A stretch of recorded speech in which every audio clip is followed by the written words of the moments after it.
Hello friends, welcome to my channel CM cooking vlogs. Recipe వచ్చేసరికి potato kurma అన్నమాట. ఇది నా స్టైల్లో చేసాము. సో కుక్కర్ తీసుకొని కుక్కర్లో ఒక 4 పొటాటోస్ని అలాగా మధ్యలో కట్ చేసి తీసుకున్నాను. 4-5 ఉంటాయిలే. సో మధ్యలో కట్ చేసి తీసుకున్న తర్వాత అట్లా ఒక గ్లాస్ వాటర్ పోసి ఒక గ్లాసు ముక్కలు మునిగే వరకు పోసుకోవాలి. 2 గ్లాస్ వాటర్ పోసుకున్నాను. కుక్కర్ విజిల్ పెట్టుకున్నాను. చక్కగా ఉడికాయి. సో ఒక బాండీలో 4 స్పూన్స్ ఆయిల్ తీసుకున్నాను. ఒక బిర్యానీ ఆకు వేసుకున్నాను. అది వేగిన తర్వాత 1 స్పూన్ తాలింపు గింజలు వేసుకున్నాను. దాని తర్వాత 1/2 స్పూన్ జీలకర్ర కూడా వేసుకున్నాను. సో జీలకర్ర వేసుకున్న తర్వాత కలుపుకోవాలి. మంచిగా వేగాలన్నమాట అన్నీ. తర్వాత ఒక ఉల్లిపాయ, పెద్ద సైజు ఉల్లిపాయ పొడవుగా సన్నగా కట్ చేసుకున్నాను. 2 పచ్చిమిర్చి కూడా చేసుకున్నాను. సో కట్ చేశాను. సో చూసారా, అట్లా వేయాలి. వేసిన తర్వాత అవి కూడా కొంచెంసేపు వేగాలి. 1/2 స్పూన్ పసుపు వేసి కలపాలి. సో పసుపు వేయడం వల్ల మగ్గుతుంది అన్నమాట ముక్కలు. సో అలా వేసిన తర్వాత బాగా కలపాలి, పసుపు అంతా ముక్కలకి పట్టేలాగా. సో కొంచెంసేపు మగ్గిన తర్వాత ఉడకబెట్టిన బంగాళదుంప ముక్కల్ని చిన్న చిన్న ముక్కలుగా కట్ చేసుకొని అట్లా తీసుకోవాలి కూరలోకి. బాండీలో అట్లా వేసుకున్న తర్వాత మళ్ళీ అదంతా కలిసేలాగా మిక్స్ చేసుకోవాలి. చూసారా ఎంత చక్కగా మిక్స్ అయిన తర్వాత టొమాటోలు కూడా ఒక 2 టొమాటోలు కట్ చేశాను.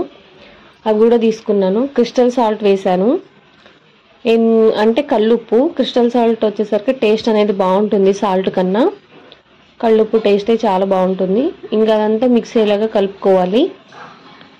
చూసారు కదా ఎట్లా ప్రాసెస్ అనేది. కలుపుకున్న తర్వాత ముందుగానే గసగసాలు ఒక 5 నిమిషాలు నానబెట్టుకోవాలి. ఈ పేస్ట్ వచ్చేసరికి గసగసాలు, అల్లం వెల్లుల్లి పేస్ట్ తీసుకున్నాము. తర్వాత దీంట్లోకి మీల్ మేకర్ కూడా వేసాము. మీల్ మేకర్ని కూడా ఒక 5 నిమిషాలు నానబెట్టాలి. నానబెట్టి ఒకసారి వాష్ చేసి తీసుకోవాలి. సో ఆ పేస్ట్ వేసిన తర్వాత మిశ్రమాన్ని అంతా కలుపుకోవాలి. పేస్ట్ అంతా పీసెస్కి పట్టేలాగా.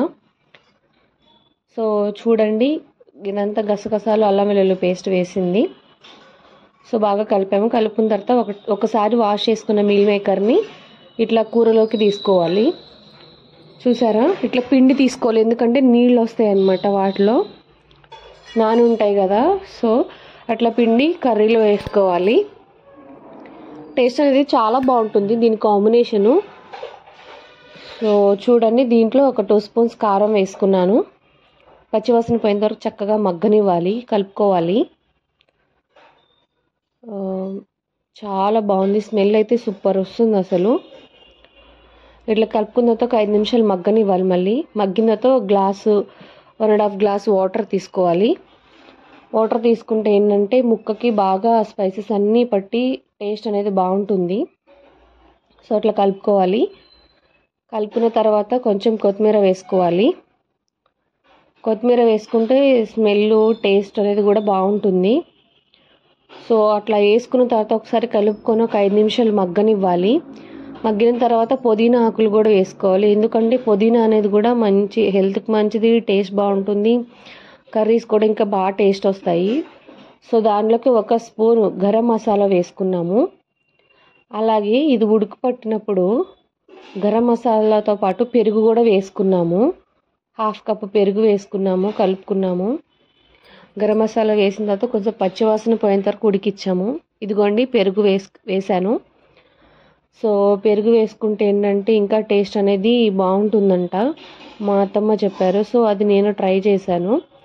సో చూడండి, టేస్ట్ కూడా చాలా బాగుంటుంది. కర్డ్ వేసిన తర్వాత ఒక 5 నిమిషాలు ఉడకనిస్తే సూపర్ ఉంటుంది టేస్ట్ అనేది. మీలో ఎవరైనా చేయని వాళ్ళు, తెలియని వాళ్ళు ఉంటే చూసి నేర్చుకొని ట్రై చేయండి. టేస్ట్ ఎలా ఉందో కామెంట్ బాక్స్లో కామెంట్ చేయండి, షేర్ చేయండి, లైక్ చేయండి, సబ్స్క్రైబ్ చేసుకోండి. టేస్ట్ అయితే సూపర్.